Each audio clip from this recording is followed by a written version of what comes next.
नमस्कार, स्वागत है आप सभी का। मैं हूं राहुल सिंह शेखावत।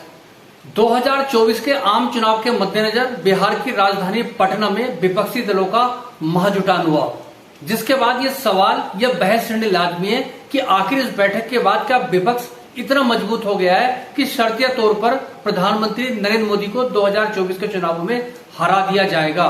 बीजेपी लगातार सवाल खड़े कर रही थी कि विपक्षी एकता नहीं हो पाएगी क्योंकि सबके सुर सबके ताल अलग अलग हैं। तो पहली आशंका खत्म हो गई है। बैठक हुई और बैठक में मोटे तौर पर सवाई जिनको न्योता दिया गया था, शिमला में दोबारा एक बैठक करने का निर्णय लिया गया, जिसकी सदारत कांग्रेस के अध्यक्ष मल्लिकार्जुन खड़गे करेंगे। पूरा जोड़ने के बाद में पहले एक छोटी सी अपील, वीडियो या कंटेंट अच्छा लगे तो उसको लाइक और शेयर कीजिए, लेकिन चैनल को सब्सक्राइब जरूर कीजिए। कहने की जरूरत नहीं है कि 2024 में आम चुनाव होने हैं, जिसके मद्देनजर अखाड़ा सजना शुरू हो गया है। बीजेपी का जहां तक सवाल है, बीजेपी की अनवरत लगातार या कंटिन्यूअस तैयारियां चलती रहती हैं राजनीतिक स्तर पर, खुद पार्टी के संगठन की, और उसके अलावा आप जानते हैं कि राष्ट्रीय स्वयंसेवक संघ जो कि उसका वैचारिक इंजन है, वो उसके लिए काम करता रहता है। लेकिन वो स्थिति गैर भाजपा दलों के साथ नहीं है। तो कांग्रेस की बात करें तो कांग्रेस का संगठन पर सवाल पीछे लंबे समय से खड़े होते रहे हैं, लेकिन भारत जोड़ो यात्रा के बाद तस्वीर बड़ी तेजी से बदली है। दिलचस्प बात यह है कि 2019 के चुनाव में बीजेपी ने 303 सीटें हासिल की थी और उससे पहले भी स्पष्ट बहुमत अपने स्तर पर नरेंद्र मोदी के तिलिस्म के दम पर हासिल किया था। और पिछले चुनाव में बीजेपी ने उस शिखर को हासिल कर लिया, उस चोटी को छू लिया, जिसके ऊपर बहुत कुछ चढ़ने लायक बाकी बचा नहीं है। अब उस चोटी पे बने रहना बीजेपी के सामने सबसे बड़ा एक हिमालयन टास्क हो गया है। और साथ ही साथ आप जानते हैं कि 10 साल की एंटी इनकम्बेंसी के बाद तीसरी बार सत्ता बनाने के लिए नाको चने चबाने पड़ते हैं। और अब विपक्ष की इस मीटिंग के बाद जाहिर सी बात है कि बीजेपी के लिए मुश्किलें बढ़ेंगी, क्योंकि जितने दल इसमें शामिल हुए या जितने नेता शामिल हुए या उनकी पार्टियों के जितने राज्यों में या जिन सीटों पर भागीदारी है, उसका आंकड़ा 350 से पार हो जाता है। तो यह बीजेपी के लिए एक मुसीबत का सबब बन गया है। और इसकी बात करें तो इसमें सीधे तौर पर मैं 4 राज्यों का जिक्र करूंगा: उत्तर प्रदेश, पश्चिम बंगाल, बिहार। और आप जानते हैं कि जहां तक उत्तर प्रदेश का सवाल है, 2014 के मुकाबले 2019 में बीजेपी की सीटें कम हुई थी, तकरीबन 10 सीटें कम हो गई थी। ये बात दीगर है कि जो बीजेपी की हिंदुत्व की राजनीति है और जो कथित राष्ट्रवाद है, उसका जो सबसे ज्यादा असर है वो उत्तर प्रदेश में साफ तौर पर नजर आ रहा है, क्योंकि योगी आदित्यनाथ का जो मॉडल है वो जो आरएसएस का मॉडल है उससे मेल खा रहा है और सीधे तौर पर यूपी ध्रुवीकरण का राजनीति का एक गढ़ बन गया है। तो अगर वहां पर गठबंधन हो जाए, क्योंकि अखिलेश यादव है, मायावती है, उसके अलावा अगर पश्चिम उत्तर प्रदेश की बात करेंगे जयंत चौधरी है, और कांग्रेस हालांकि नुकसान है पिछले 3 दशक से बहुत कमजोर हो गई है, लेकिन बावजूद उसकी अपनी प्रेजेंस उत्तर प्रदेश में है। और अगर गठबंधन के साथ चीजें आगे बढ़ी तो जाहिर सी बात है बीजेपी के लिए नुकसान हो सकता है, या बीजेपी के लिए चुनौती बढ़ सकती है। पश्चिम बंगाल का जिक्र करना जरूरी है, क्योंकि आप जानते हैं कि ममता बनर्जी ने इस बैठक के बाद 2 टूक कहा कि हम सब एकजुट हैं और एक साथ चुनाव लड़ेंगे। और कैसे चुनाव लड़ेंगे, इसके लिए शिमला में फिर से मिलेंगे। और पिछले चुनाव के आंकड़े पर गौर करें तो बीजेपी ने अप्रत्याशित तौर पर 20 से ज्यादा सीटें वहां पर हासिल की थी, जिससे तृणमूल कांग्रेस को भारी नुकसान हुआ था।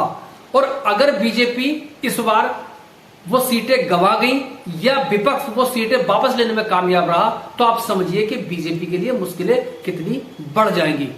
इस कड़ी में महाराष्ट्र का जिक्र भी जरूर है, क्योंकि आप जानते हैं कि पिछले चुनाव में बीजेपी और शिवसेना गठबंधन था और उसमें जबरदस्त सफलता हासिल की थी। जो देश के 4 बड़े राज्य सीटों के लिहाज से उनमें महाराष्ट्र भी शामिल था। और कांग्रेस और राष्ट्रवादी कांग्रेस को भारी नुकसान पिछले चुनाव में हुआ था। और एक तरफा कह सकते हैं कि मोटे तौर पर 2/3 सीटें बीजेपी और शिवसेना गठबंधन के पास चली गई थी। इस बार स्थिति दूसरी है। बीजेपी और शिवसेना का गठबंधन टूट गया है और शिवसेना भी के 2 टुकड़े हो गए हैं। जो टुकड़ा एकनाथ शिंदे के साथ है, बीजेपी के साथ है, वो कारगर नहीं है। बजाय कि जितने भी उपचुनाव हुए हैं सत्ता रहते उसमें वो गठबंधन बीजेपी और शिवसेना का हार गया है। और दूसरी तरफ महाविकास अघाड़ी, जिसमें राष्ट्रवादी कांग्रेस और उद्धव ठाकरे का जो धड़ा है वो उसमें शामिल है, उसको सफलता हासिल हुई है। और इस बैठक में तीनों दलों के नेता मौजूद थे और अभी तक कोई ऐसी स्थिति नहीं है, ये ऐसे कारण या ऐसे कोई हालात नहीं है कि ये साथ आगे नहीं जाएंगे। सरकार मिलकर बनाई थी और आगे भी लोकसभा चुनाव बढ़ने पर मोटे तौर पर उनमें सहमति, उसमें कहीं कोई कन्फ्रंटेशन की स्थिति नहीं है। स्थिति यह है कि उद्धव ठाकरे ने बैठक के बाद कह दिया कि यस, बेशक हमारे अंदर मतभेद है, वैचारिक तौर पर हम पार्टियों में मतभेद हैं, लेकिन देश के लिए हम एक साथ हैं। मतलब वो सारे सवालिया निशान शिवसेना ने खत्म कर दिए हैं, उद्धव ठाकरे ने खत्म कर दिए, क्योंकि सवाल खड़ा होता है कि हिंदुत्व की राजनीति करने वाली ठाकरे की पार्टी सेक्युलर कब तक बनती रहेगी। और अब बात मेजबान बिहार की, जहां महागठबंधन की सरकार है, नीतीश कुमार मुख्यमंत्री हैं, राष्ट्रीय जनता दल यानी लालू प्रसाद यादव की पार्टी और कांग्रेस उसमें शामिल है और सीपीआई-एमएल का भारी तौर पर उस पर सपोर्ट है। उनके भी तमाम प्रतिनिधि इस बैठक में मौजूद थे। बिहार की बात करें तो बिहार वो स्टेट है जहां बीजेपी तमाम सारी तिकड़म ये सारे जोड़ जंतर के बाद भी आज तक अपने पैर पसारने में कामयाब नहीं रही है और नीतीश कुमार का हमेशा उनको एक बैसाखी तौर पर सहारा लेना पड़ा है और नीतीश कुमार कभी उनके साथ रहे हैं, कभी उनका साथ छोड़ गए हैं। तो राष्ट्रीय स्तर पर विपक्षी एकता की पहल वो खुद करते हुए नजर आ रहे हैं। तो बिहार वो राज्य है जो बीजेपी की एक दुखती रग है, जहां पर पैर नहीं पसार पा रही है और बिना नीतीश कुमार के या नीतीश कुमार की गैर मौजूदगी में आखिर उनका खेवनहार बिहार में कौन होगा। क्योंकि पिछले चुनाव की बात करें तो नीतीश कुमार और बीजेपी ने यानी कांग्रेस और आरजेडी का सुपड़ा साफ कर दिया गया था। बहुत सिर्फ प्रेजेंस की स्थिति थी, बाकी सारी सीटें बीजेपी और जेडीएस ने हासिल कर ली थी। और अब जबकि महागठबंधन है, कहीं कोई स्थिति नहीं है, उसमें शामिल सीपीआई-एमएल भी हो गया। तो आप समझ सकते हैं जो बिहार जातियों की जकड़न का शिकार है, क्षेत्रीय चीजें हैं, उसमें बीजेपी के लिए कितना स्पेस बच सकता है, जो जितने सीटें पिछली बार हासिल की थी उसमें किस कदर नुकसान इस बार उसको हो सकता है। तो 4 राज्यों का जिक्र मैंने किया जिनमें 45 से ज्यादा सीटें हैं। तो आप ये समझ ले कि इनमें अगर गठबंधन हुआ, इसमें गठबंधन कायम रहा तो बीजेपी को कितना बड़ा नुकसान होगा। इसके इतर तमाम ऐसे राज्य हैं जहां बीजेपी ने क्लीन स्वीप हासिल की थी, जिसमें राष्ट्रीय राजधानी यानी यूटी दिल्ली है, 7 की 7 सीटें बीजेपी जीती। पड़ोस में राजस्थान है, राजस्थान में जो सीटें हैं उसमें लगातार 2 चुनाव से बीजेपी क्लीन स्वीप कर रही है। मध्य प्रदेश की बात करें तो पिछले चुनाव में कुल जमा 1 सीट कांग्रेस के पास थी और बाकी सारी बीजेपी के पास थी। छत्तीसगढ़ की बात करें तो छत्तीसगढ़ में 2-3 सीट छोड़ दो तो सारी बीजेपी के पास थी। हरियाणा की बात करें तो बीजेपी ने क्लीन स्वीप किया था, उत्तराखंड हिमाचल बीजेपी ने क्लीन स्वीप किया था। तो इस तरह की स्थिति है। और झारखंड की बात करें तो झारखंड में भी ज्यादातर सीटें बीजेपी ने जीती थी। सीधा सपाट कहें तो बीजेपी पा चुकी है, अब जो पाया है उसको कंटिन्यू रखना, उसको कायम रखना एक बहुत बड़ा मुश्किल काम बीजेपी के सामने हो गया है। और वो भी तब जबकि विपक्षी एकता ट्रैक पर चलती हुई नजर आ रही है। कोई शक नहीं है कि उत्तर प्रदेश में योगी आदित्यनाथ के रहते बीजेपी के लिए चिंताएं कम है अन्य राज्यों के मुकाबले।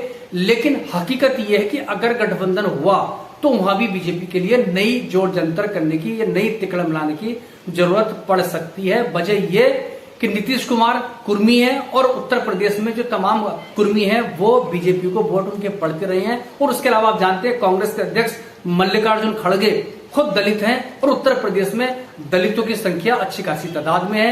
यानी अगर ये गठबंधन हुआ, अगर ये विपक्ष की एकता के रूप में एक मोर्चा राष्ट्रीय स्तर पर बन गया तो उत्तर प्रदेश में बीजेपी के लिए जो सोशल इंजीनियरिंग है उसको नए सिरे से वो कैसा खड़ा करेगी या कैसे जो प्राइम इंजीनियरिंग है वो कैसे बचा पाएगी।